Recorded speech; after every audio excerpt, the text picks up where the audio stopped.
don't you know? We are all misfits in a world on fire.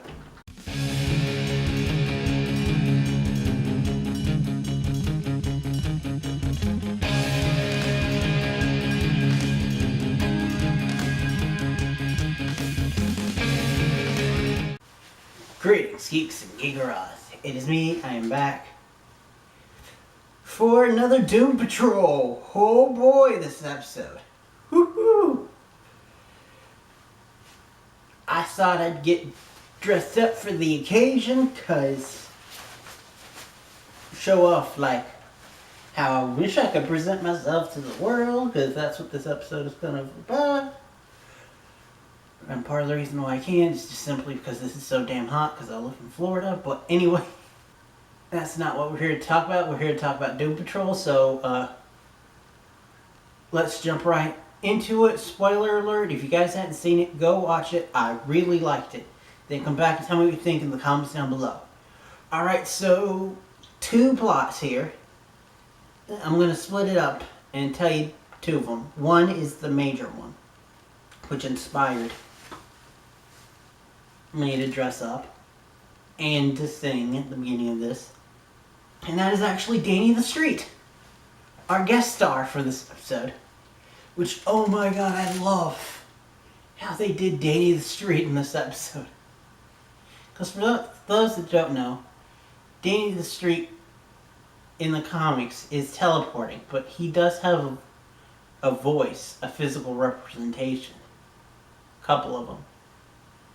And this, they kind of did a little bit different, but I love it.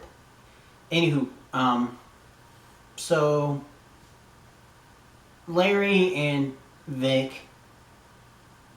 see that there's a knock on the door. So they go to investigate, and it's a cake that has a street address on it. And it says Danish Street, so-and-so, so-and-so, and it gives the location. And Vic can't find it on grid.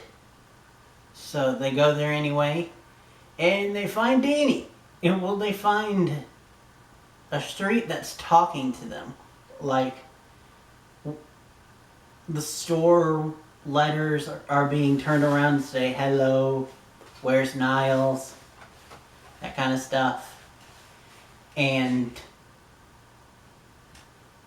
then then they finally figure out, hey, dealing with all this weird shit, why not make the leap that this street is sentient and it's telling us to go to this theater. So they go in there, and inside is a drag show hosted by Morally Corrupt.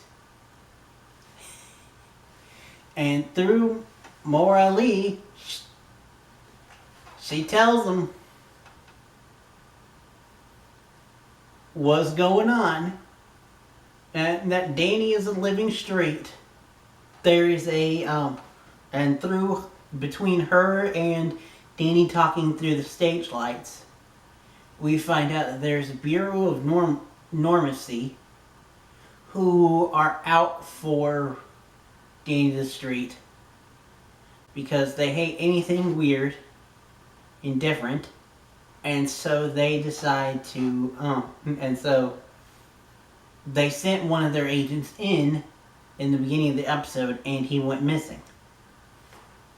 Well, we later find out in the episode that the missing agent is really morally corrupt. When the agent went to Dani as like recon, there was this feel of openness and everything, and that felt like he could be his real self, which is morally corrupt, which took on that stage name basically as saying an F you to their people.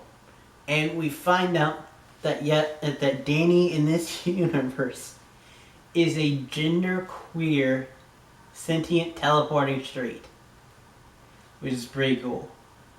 They're like, we need help, we sent for Niles, But they're like, Niles has gone missing. So basically, morally corrupt convinces Danny to tell them about the agency going after Danny and everything. And Vic, of course, being the hero, wants to help. But Larry doesn't. Not just because of his normal cowardice, but also we find out that he has a history with the Bureau of Normalcy. Which, now that I'm thinking about it, I'm thinking the Bureau might be next season's big bad. That would be different and cool. Goes off and sulks and has this musical number that we think that's him finally stepping up and getting out of his shell, singing with Morally Corrupt, the Kelly Clarkson song that I was singing. And it's a great musical number. I mean, it's Matt Bomer, and Matt Bomer is a true showman. He can sing, he can dance, he can act. He's a triple threat, like in PH. And it's this great music number about being yourself, and then like being a misfit and misfits sticking together. And then it's completely undercut because we find out that this was like all in his head. And he is leaving until we find out that Morally Corrupt is going to go back to the agency, go say that he was just pretending that he was all undercover for this long game. And he's going to lie saying that he got rid of Danny. But Vic is like, sorry, it's too late. They're already here. And Danny's like, I want to fight back. So Vic and them prepare to fight back. And they specifically play this up. So they have Morally Corrupt come in, make her presence known. And so they bait out the head guy who has his own personal agenda and is a very bigoted man. They get it so that he can come into Danish Street but not the soldiers, so they teleport Danny away so that only he's left on Danish Street, and then Morally kicks the ever living crap out of him and tells him, and they tell him to leave Danish Street alone. And then Larry comes up to him and he's like, what if I put you on their list? Larry's like, I'm already on there. Tell them Captain Trainer said hello. BAM! Good for you, Larry. Good for you. And so that was the awesome A plot. And the awesome B plot, I'm going to skim over because I took too long saying the A plot, but basically it's apparently when Jane is at her like saddest and lowest, the personality of Karen takes over. And Karen wants to be this leader of a rom-com. She's even got her own guy. But we find out that her power is that she can, like, she's similar to the Doctor, but like she can make people love her, kind of. And so she does this, and she does it to this guy, and then after being prodded by Rita, she goes full hog and says that gonna get married, use her powers to get the family to like him, and then use her powers on Rita to get Rita to go along with it. Meanwhile, Cliff has been outside because Karen's like, you're a robot, and so I don't want you scaring his family, so bye.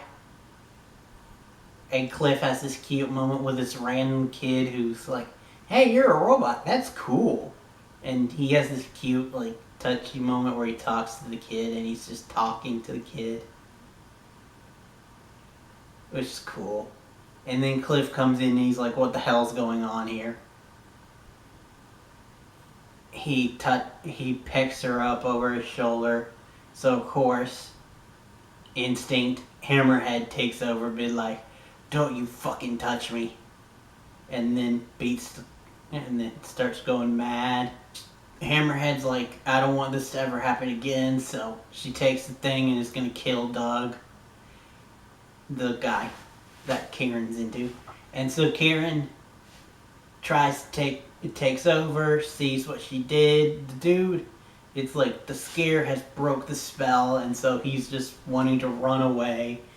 And she's just all freaked out and scared, and so she goes into like her mind palace, the underground, and there's no personality taking over. So we've got just normal Jane, and no one is talking, no personality is taking over. So next week is going to be about like entering Jane's mindscape and getting to see the different versions of Jane and all of her and a lot of her personalities. Even some old ones like Penny. We get to see Penny in her full force, like full form, which is very Oliver Twisty. Anyway, thank you guys. I'm going to end it there. Thank you guys for watching. Next time you see me will be for... Maybe I'll do something Sunday if I think about it, but Supergirl is on break, so at the very least you'll see me at the next Legends, where they're going to Disneyland with Nixon in an RV. I freaking love that show. But anywho, like I said, thank you guys for watching. Till next time, and beyond. It's hard to stay up when you're living on the bottom, but you still gotta try.